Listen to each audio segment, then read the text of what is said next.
sevgiden sana meyhaneler, her gün elimde dolu peymaneler.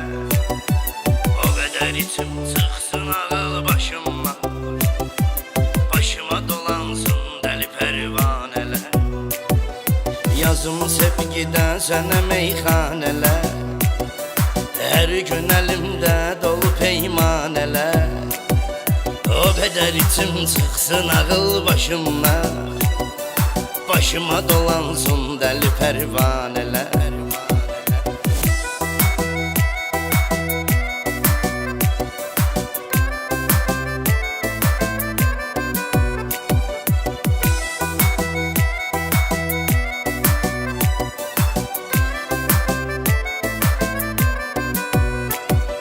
Mənim tek eşkdən avvarə gəzərsən, mən olmaram dərdə çarə gəzərsən.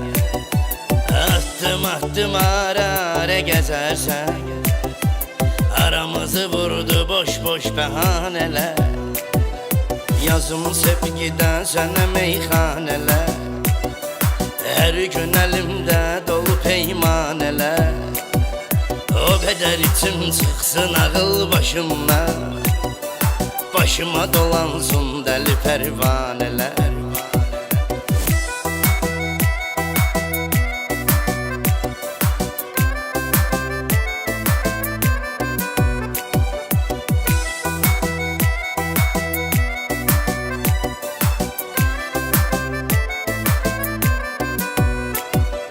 Gözlerin güzeldi göz ve vurğunum, əsas odur ki yar sənə mən uyğunum.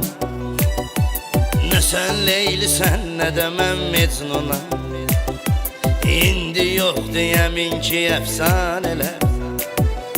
Yazım sevgidən sənə meyxanələr, hər gün əlimdə dolu peymanelər. O kadar içim çıksın ağıl başıma, başıma dolansın deli pervaneler.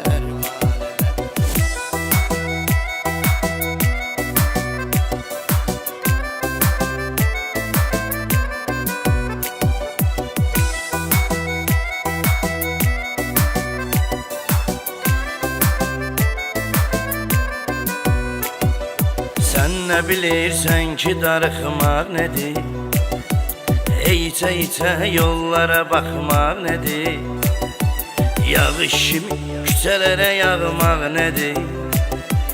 Anlayar ancaq məni tək tanələr. Yazım sevgidən sənə meyxanələr, hər gün əlimdə dolu peymanelər.